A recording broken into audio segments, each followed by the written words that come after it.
it's still kind of huge out there at the moment in the community with lots of things going on, lots of people dealing with lots of stuff, and that's what I'm helping people to work through. A lot of things come up in therapy and coaching as themes, and also even in private practice coaching. And so my focus on these is, um, you know, I guess the focus for you guys just to think about is how can we ensure that we are, focusing on the right things if we're building our business and our practice, and whatever you choose to do. If you're building your practice, or you're kind of wanting to be a therapist, or just in general wanting to set up something different in business. So I help all of those types of people.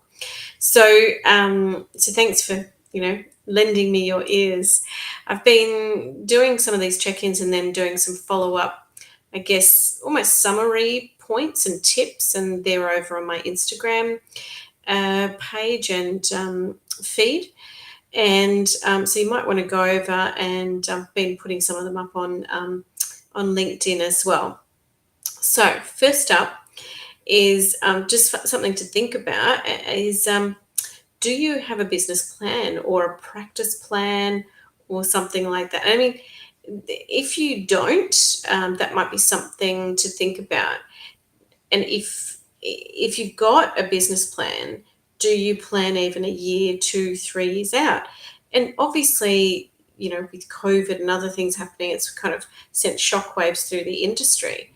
But most certainly, the people who survive better in business, hi to those people who are joining, the people who survive better in business and in practice are the ones who prepare or plan ahead. So you'll notice that I'm regularly doing planning and preparing for things ahead, whether it's events or rollouts of courses or supervision or groups or other things like that. I mean, that might be something you want to think about doing yourself. How can I prepare and plan for the future rather than just waiting for the phone to ring, for a client to ring? So how can you do that? That might be part of your business plan. Part of your business plan might be, what can I do today to plan and prepare for business in the future? That's one thing. Now, second might be, how much money or resources or external resources will I need for that? Do I need to hire a coach? Do I need to hire a supervisor? Do I need to do some more marketing? What's my budget for that? These are all the kinds of things you need to think about. But if you do a proper business plan, you can do one with an accountant or with a coach or someone else like that, like myself. We can set out things like either a 1 or a 2 pager of what your preparations are. It doesn't mean that it's set in stone, but it means that then you've got something on paper to work towards.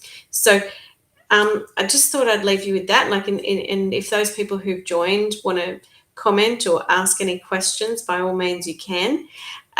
So that's those are the kind of things to think about. So certainly at the moment with my business planning, there's a lot of things like jumping on my desk, and I have to then work out, is that in my business plan or not? So maybe you might want to think about that.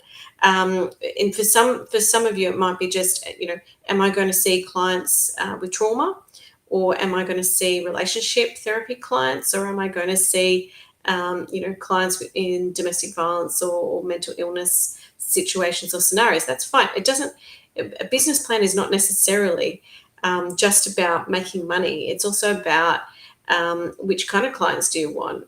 Putting that out on paper, whether you vision board it or whether you put it down to prepare for the future. These are the kinds of things to consider.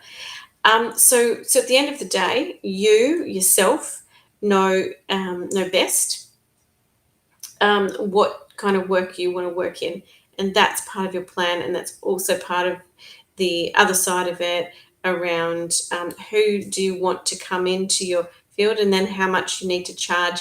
That's based on what your clientele are and whether you can get government funding or not.